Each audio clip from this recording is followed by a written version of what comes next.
할렐루야. 하나님의 사랑과 은혜가 넘치기를 축원합니다. 오늘 4월 29일 화요일 날 아침입니다. 오늘도 주님의 돌보심으로 승리하는 하루, 복된 하루가 되기를 바라고 주님의 귀한 축복이 넘치기를 축원합니다. 오늘 말씀은 부활의 실천, 우리가 부활을 통해서 어떠한 놀라운 축복을 누리며 살아갈 것인가 하는 것을 같이 생각해보는 시간입니다. 오늘 말씀은 로마서 8장 11절 말씀입니다. 로마서 8장 11절 말씀, 예수를 죽은 사람들 가운데서 살리신 분의 영이 여러분 안에 계시면, 살아계시면 그리스도를 죽은 사람들 가운데 살리신 분께서 여러분 안에 계신 자기의 영으로 여러분의 죽을 몸도 살리실 것이다. 이 말씀은 어제 지난 주간에도 잠깐 말씀드렸습니다만, 이 말씀은 다시 말하자면 무기력 또는 체념을 넘어서 하나님이 우리에게 새로운 창조를 주신다라고 하는 새로운 창조를 믿으라라고 하는 겁니다. 고린도후서 5장 17절에서도 누구든지 그리스도 예수 안에 있으면 새로운 피조물이라라고 말씀하심으로써 새로운 창조물이 되었음을 이렇게 고백하고 있는 것을 보게 됩니다. 성도 여러분, 살다 보면 참 힘든 일이 많죠. 삶의 그 고통스러운 시간도 많고 힘들어서 포기하고 싶은 시간도 있는 것을 볼 수가 있습니다.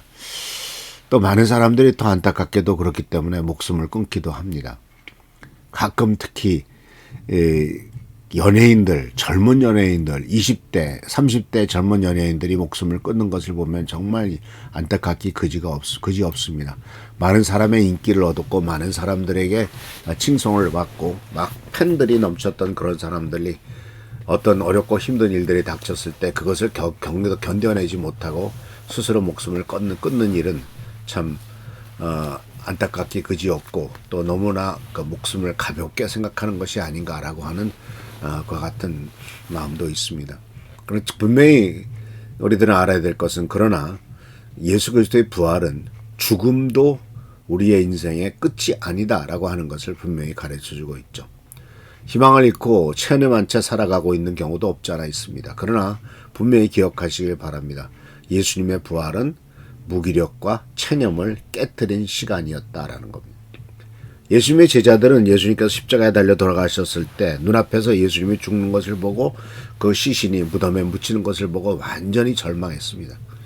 포기했습니다. 이제 모든 것이 끝났구나라고 생각했습니다. 그러나 예수님은 그것으로 끝나지 않았죠. 이미 예수님께서는 제자들에게 앞으로 사흘 후에 내가 다시 부활할 거다라고 말씀하셨지만은 제자들은 그걸 믿지 않았죠. 그러나 분명히 예수님은 부활하셨고 죽음이라는 절대적인 벽 앞에서도 하나님은 새로운 생명을 일으키신 것을 보게 됩니다.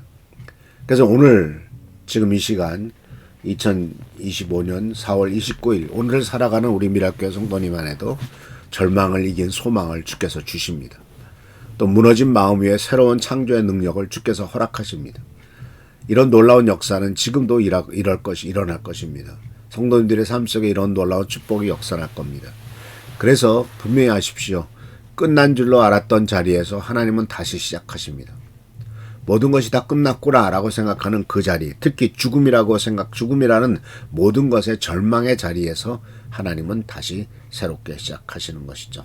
이런 말씀이 있죠. 인간의 끝은 하나님의 시작이다라는 말이 있습니다. 왜냐하면 인간이 포기하고 하나님에게 모든 것을 맡겨야 하나님이 시작하시지, 인간이 아등바등 자기 힘으로 뭐 하려고 할 때는 하나님께서는 한번 해봐라 라고 그렇게 맡겨놓고 하나님께서는 기다리고 계시는 분이시기 때문에 그렇습니다. 죽음 앞에서 새로운 생명을 일으키시는 하나님이십니다. 그래서 우리 안에도 절망을 이기는 소망을 가지시길 바랍니다. 새로운 창조의 능력을 활용하시길 바랍니다. 그래서 부활을 믿는 우리는 체념을 거부해야 됩니다. 절망을 거부해야 됩니다. 나는 절대로 포기할 수 없어 하고 포기를 포기해야 됩니다. 절대로 포기하지 말고 체념을 거부하고 작은 순종과 작은 희망을 살아내고 작은 순종과 희망 속에서 하나님의 놀라운 역사를 기대하는 겁니다. 주님이 우리들에게 요구하신 믿음은 산만큼 큰 믿음이 아니었습니다. 겨자씨 하나 할 만한 믿음이었습니다. 우리는 거꾸로 생각합니다. 산만큼 큰 믿음이 있어야 겨자씨를 옮길 거라고 생각하는데 아니죠. 겨자씨만한 믿음이 있을 때 산이 옮겨진다라고 하는 사실입니다.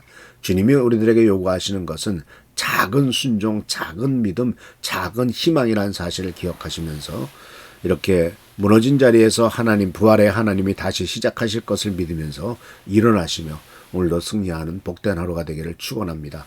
할렐루야, 축복합니다. 오늘도 주께서 함께 하시는 은혜를 감사드립니다. 작은 희망과 작은 믿음과 작은 소망이 하나님 안에서 역사를 일으킵니다.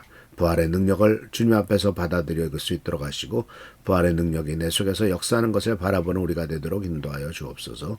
오늘도 축복과 능력과 은총과 은혜로서 채워주시고 보살펴주시고 돌봐주시고 도와주시기를 바라옵고 예수 그리스도의 이름으로 축복하며 간절히 기도하옵나이다.